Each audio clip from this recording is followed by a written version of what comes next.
This is Precalculus, Chapter 2, Lesson 4, 2.4 on page 107. So it's solving other types of equations. The three types of equations we're going to look at in this lesson is solving absolute value equations. We're going to do them algebraically. Solving radical equations. We'll do one using our calculator and finding the zero because it's a pretty complex one. But we'll also do them algebraically and solving fractional equations. All right, so we're going to begin with absolute value equations. So when you solve absolute value equations and you have variables that are not inside the absolute bars, you always have to check your solution. All right, that's the first thing you have to think about with absolute value equations.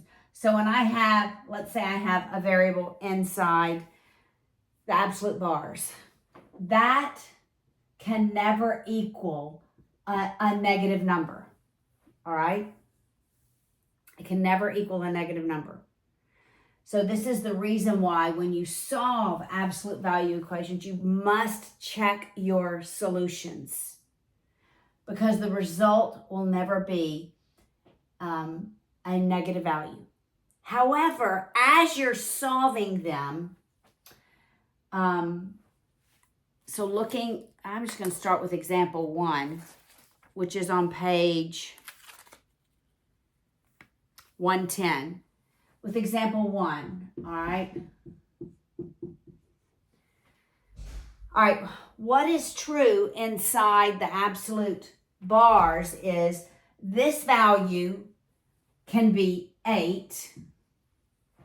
X minus 4, the value of x minus 4 can be positive 8 because that would equal 8. And the value of x minus 4 can also equal negative 8 because the absolute value of negative 8 is also positive 8. So this is a repeat from Algebra 2, right? So when you go to solve these, you're always going to have two solutions, all right? So remember how I taught it last year. You drop the absolute value bars and you solve it just without the bars. And then you drop the absolute value bars and you change the sign of what's on the other side of the equal sign.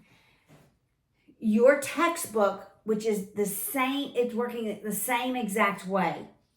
Your textbook says if you take the opposite of what's inside the absolute bars, then it will also equal 8. I just choose to change the sign of what's on the other side of the equal sign. All right, it's the same thing, all right? Then you solve it. Because it equals a positive value, I don't have to check this one. And there's no variable, all right? So adding 4 to both sides, the value of x is 12. And adding 4 to both sides, the value of x is negative 4. Both of them work. 12 minus 4 is 8. The absolute value of 8 is 8. Negative 4 minus 4 is negative 8, but the absolute value of negative 8 is positive 8. All right? I'm getting in my... All right. So, what rules can we draw from this? The absolute value of any number is the same value as the absolute value of the opposite of that number. All right, another property of absolute values is when I multiply two terms inside the absolute bars, that will equal the same as if I multiply them individually, the absolute value of them individually. All right, it's going to be the same. And the absolute value of a fraction is the same as the absolute value of the numerator divided by the absolute value of the denominator. What does not work is the absolute value of the sum or the difference of two numbers does not equal the individual absolute values of their sums. That does not equal, all right? All right, so let's look at example 2 on the bottom of page 110.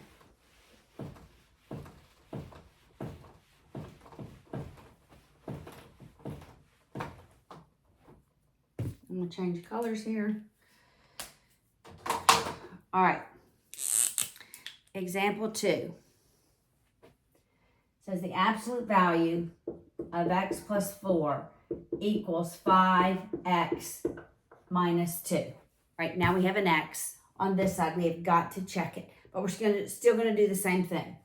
We're going to drop the bars and solve it. All right.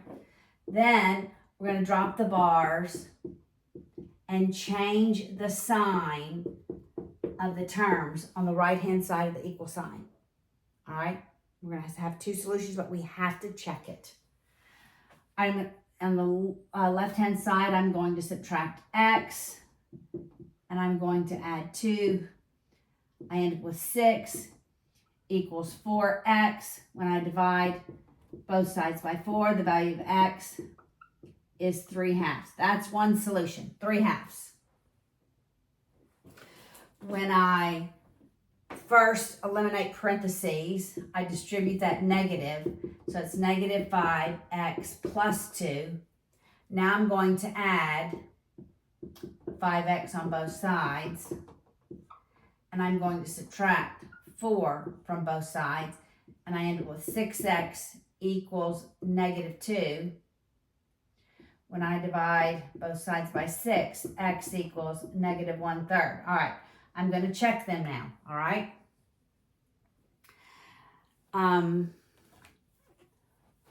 3/2 and 4. I'm just going to do this one first, all right? 3/2 plus 4 gives me 11/2. All right, we're going to see if it equals 5 times 3/2. And subtracting 2 from that. And it does. All right, so that is the solution. Now I'm going to plug in negative 1/3. All right.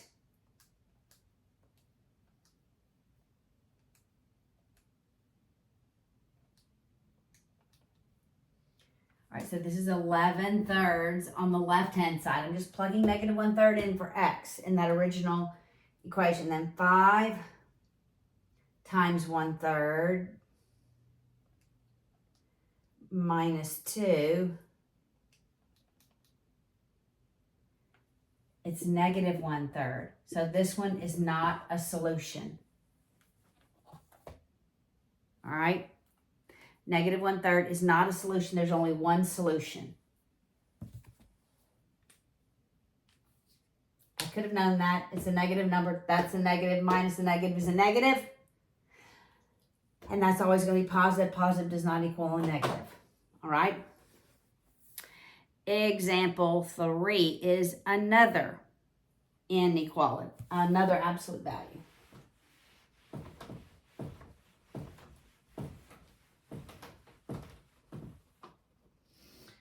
All right.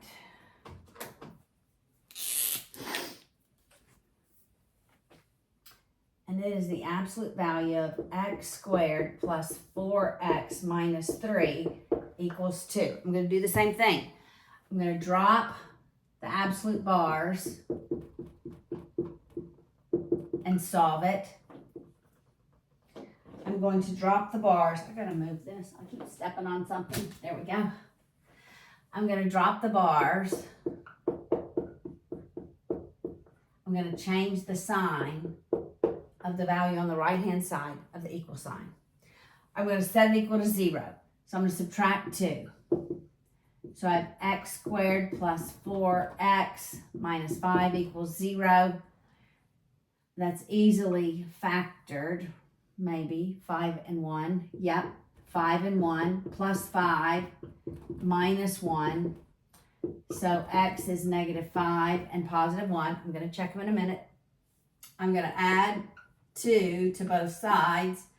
So I have x squared plus 4x minus 1 equals 0. That's not factorable. So I'm going to the quadratic. X is the opposite of b, plus or minus b squared minus 4 times a times c all over 2 times a. So x is negative 4 halves plus or minus something over 2. That's 16 and 4, which is 20. So it's the square root of 20. So that's x equals negative 2 plus or minus. That's 2 square root of 5 over 2, which is just plus or minus square root of 5. So x is negative 2 plus square root of 5 and negative 2 minus square root of 5. All right, I'd have to substitute them in, see if they all work. And your textbook says they all work. So I'm not going to substitute them in. So 4 solutions here because we begin with a quadratic. And we always have 2 separate equations we're working with absolute value problems. All right? Now, so it's absolute values. Now we're going to radicals. Just like an absolute value equation cannot equal a negative value, neither can a radical equal a negative value. So these solutions must also be checked. You cannot have the absolute value of a number equaling a negative number. You just can't. You can't take the square root of something and it equal a negative value, all right? If it's negative under here, we are now in the complex system. So, how do we solve these problems? You isolate the radical, then you square both sides. All right, so look at example 4. It's on the top of page 112. It's 5 plus the square root of 3x minus 11 equals x. I just want what's under the radical on one side. I don't want it multiplied by anything. I don't want anything added to it. Everything except the radical on one side. So I'm going to subtract 5 on both sides. And I end up with the square root. 3x minus 11 is x minus 5. Now I'm going to square both sides. When I square a square root, it just becomes what's under the radical. So it's 3x minus 11. On the right-hand side, this is x minus 5 times x minus 5. Because it's that binomial squared, not individual terms squared. Okay? So it's x minus 5, x minus 5. So we have 3x minus 11. Our first ones are x squared. Remember, the middle term is the sum of the outers plus the inners multiplied. So it's negative 5x and negative 5x, negative 10x. And the last term is the last term squared, multiplied. So that's plus 25. I'm going to move everything to the right. So I'll subtract 3x and set it equal to 0. I'll add 11. So 0 is x squared minus 13x plus 36. Okay, it's 12 times 3. Nope. I don't see easily factorable. Yes, it is. Okay, this is easily factorable. I went to 12 times 3, but I couldn't get to 13. But I wasn't thinking of 9 times 4 is 36 and added together. So my factors are x. Both of them have to be minus and x minus 4 because a negative times a negative gives me a positive, but when I add them, I get the negative. All right, so that the value of x is 4 and 9. Let's just make sure it works. All right, so 4 and 9. You substitute it in. So we're going to have 5 plus the square root. When I substitute 4 in, that's 12 minus 1. That's just 1 equals 4. Well, that doesn't work. 4 doesn't work. 4 is not a solution. All right, so I got to check it. All right, number 9. That doesn't equal 4. 5 plus 1 does not equal 4. You got it? So let's substitute 9 in.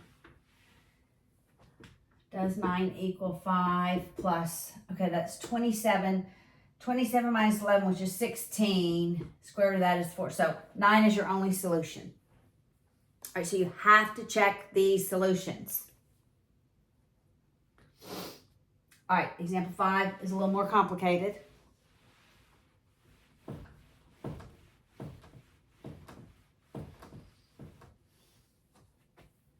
We have two radicals. Square root 2x minus 3, square root x plus 7 plus 2. You do want to isolate one of the radicals. Once you isolate one of the radicals, then you're going to do the same thing, square both sides. On the right-hand side, I have a binomial. So it's that times itself. So I'm going to have to FOIL the right-hand side. The left-hand side just becomes those values. A square root squared is the number under the radical. All right, so it's 2x minus 3. So this is going to be the square root of x plus 7 plus 2 times the square root of x plus 7 plus 2. I'm going to FOIL it, all right? So I have 2x minus 3 equals. The square root of x plus 7 times the square root of x plus 7 is the same thing as the square root of x plus 7 squared, so it's just x plus 7. All right, my outers, that's going to be 2 times the square root of x plus 7. My inners, 2 square root of x plus 7. My last one's plus 4. All right, I'm going to move the 4, the 7, and the x to the other side. So I'm going to subtract x, and I'm going to subtract the 7 and the 4, which is like subtracting 11. All right, so I eliminate that. And I have x minus 14 is 2 square root x plus 7. I want to divide by 2. I don't want a value on this side. So I'm going to divide every term by 2. I'm left with x minus 14 over 2 square root of x plus 7. Now I'm going to square both sides.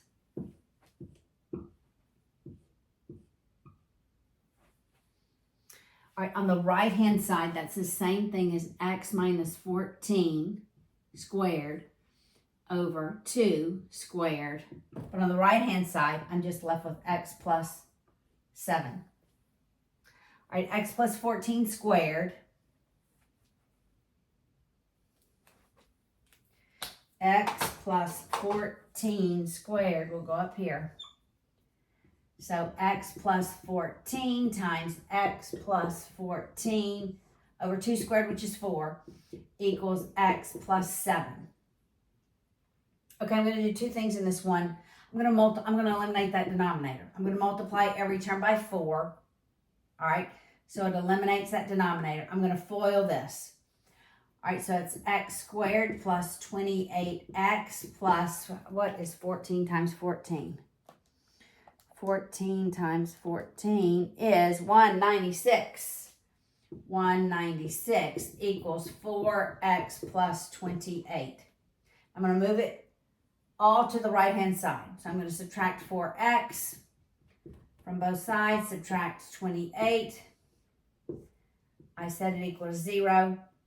I have x squared minus 24x plus 168.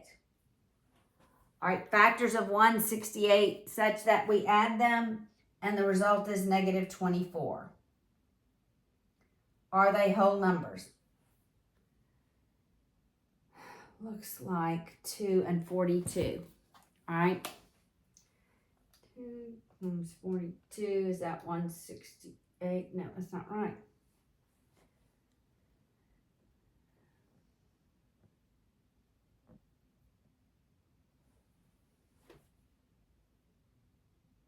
Did I do this wrong? What's 14 times 14?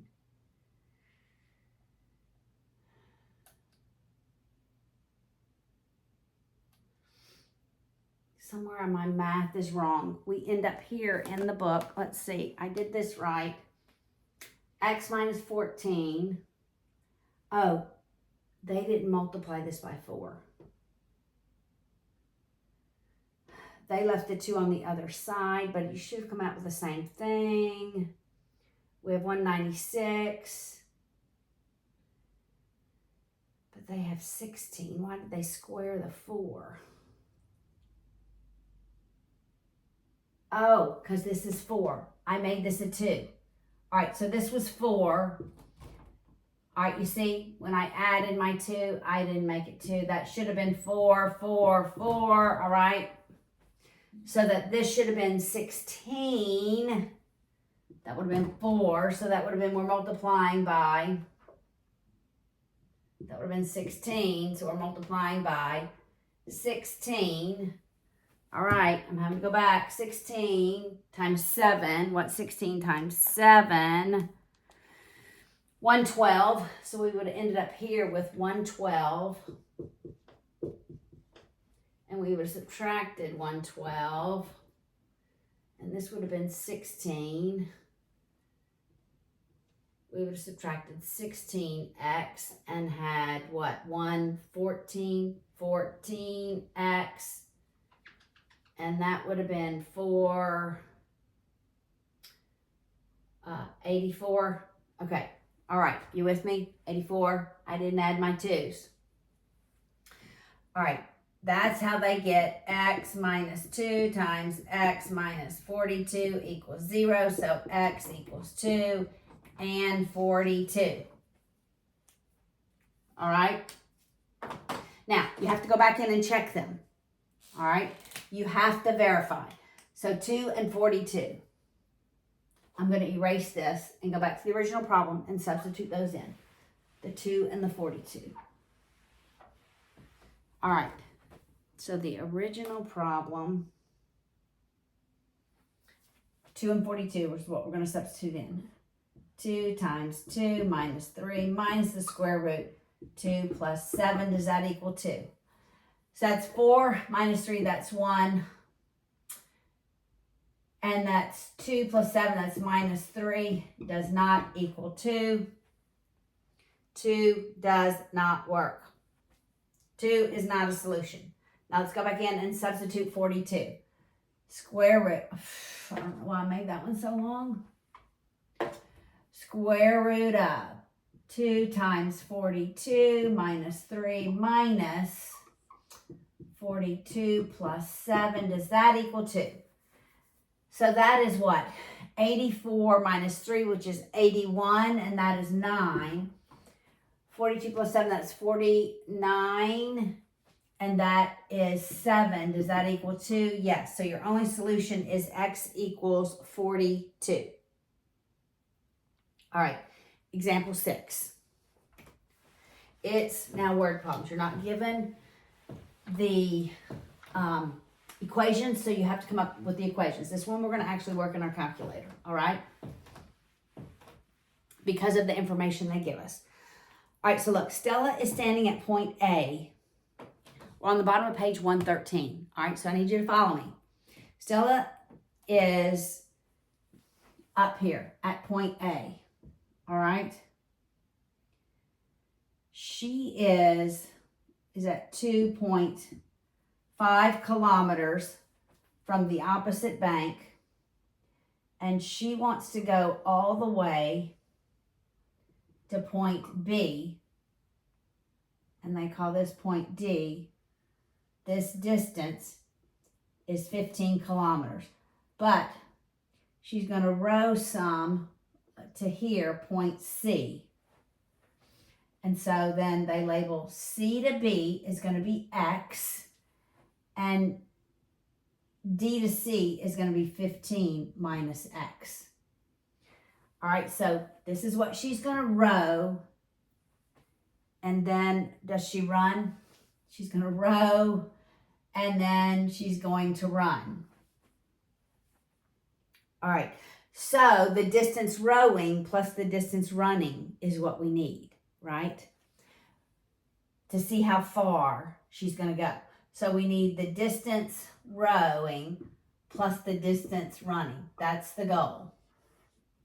Now remember, distance equals rate times time. All right, well, we don't know this distance, and we don't know that distance, right? We don't. But we know it's the hypotenuse plus X. That's what we know so far, all right? But because it's the hypotenuse, we can get the distance, right? Because it's the length of the hypotenuse. All right, so the rowing distance is going to be the square root of those added 2.5 and that. So the distance that we're going to row is going to be the square root of 2.5 squared plus 15 minus X squared. All right, that's here. All right. It says she can row downstream. I'm going to call it paddling, the distance paddling. All right. Because they're both R's. And then we'll do distance running equals rate running times time running. All right. So we're going to call this paddling to help me keep this separate. Okay.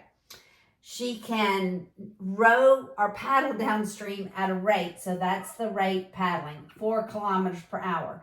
She can run at 8 kilometers per hour. And the total trip is going to take 3 hours. So the time paddling plus the time rowing is going to be 3 hours. So this is the equation we're eventually going to use. All right. All right. So distance paddling is 4 times time paddling. The distance rowing is 8 times the time rowing. All right. I'm going to solve these for the time rowing. All right. So I'm going to divide this one by 4. I have the time. P is the distance, P over 4. And so I'll divide by 8 on both sides.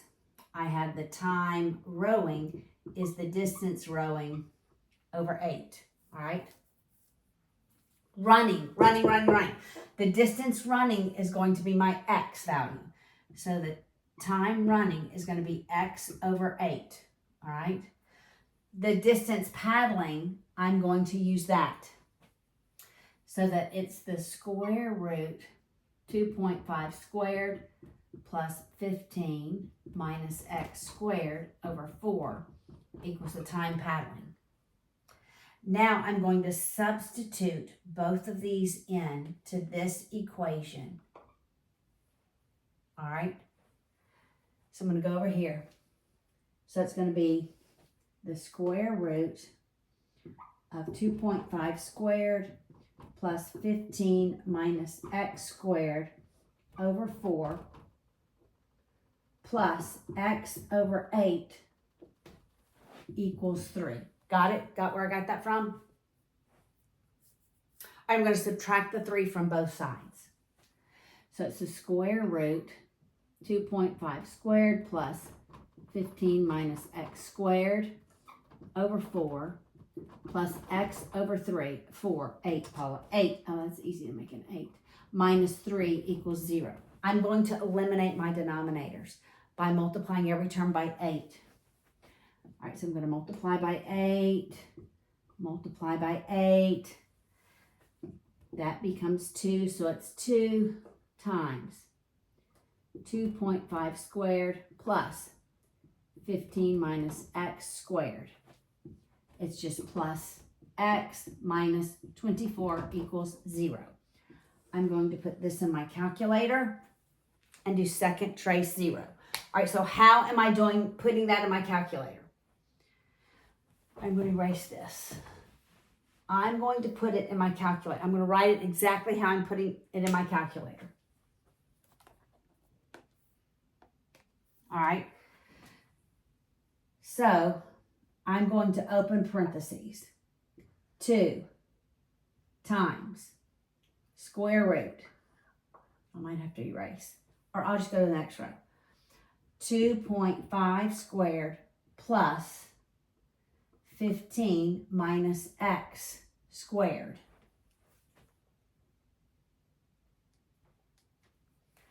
All right. And then I move out from under the radical. So you have to, right here, you have to go right once to be out from under that radical. And I'm going to close my parentheses so that I'm not under that radical anymore.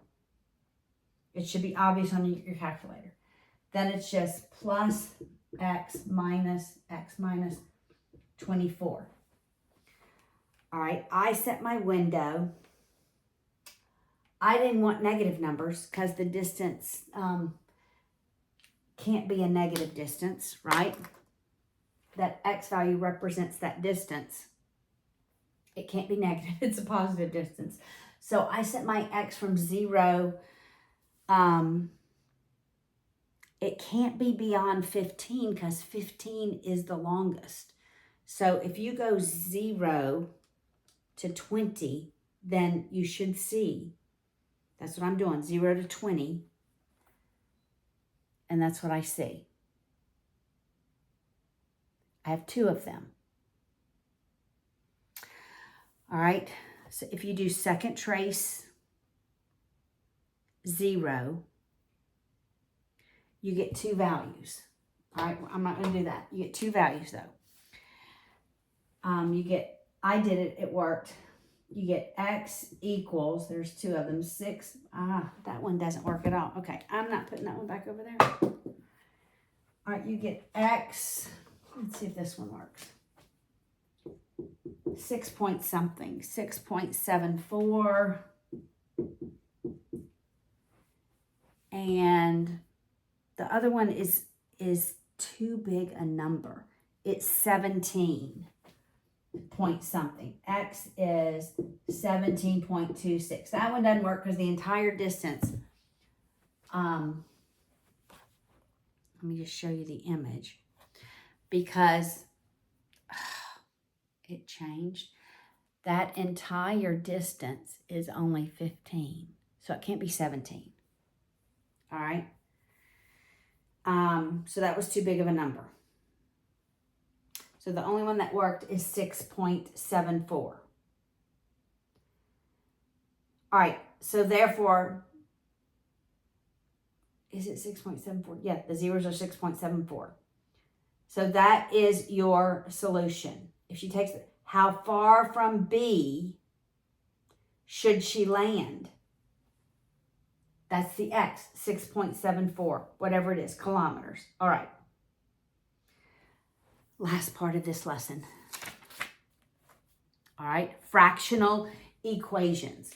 And I believe I already told you with fractional equations, you have to make sure that the denominator is not equal to 0.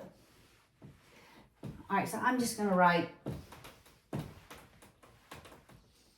just a simple fractional equation. So if x plus 4 over x minus 3 equals 0. The only way that this fractional equation will equal 0 is when x plus 4 equals 0. And so that would be at x equals negative 4. It is not 0 when x equals 3. It is undefined.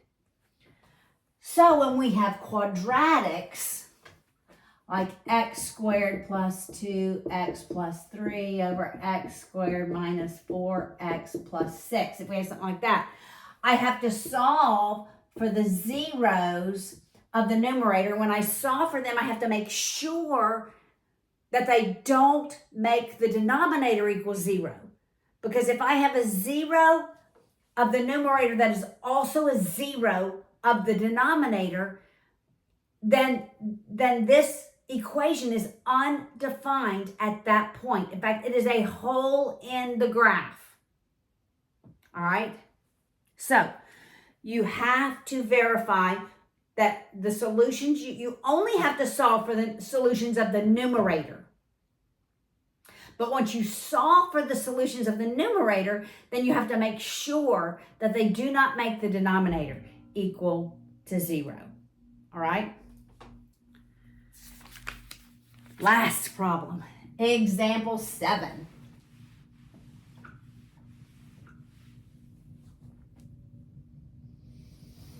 All right, example 7 is 6x squared minus x minus 1, 2x squared plus 9x minus 5 equals 0. I'm only looking at the numerator. I only want solutions of the numerator. Oh, I almost picked that up. I'm throwing it away. All right, so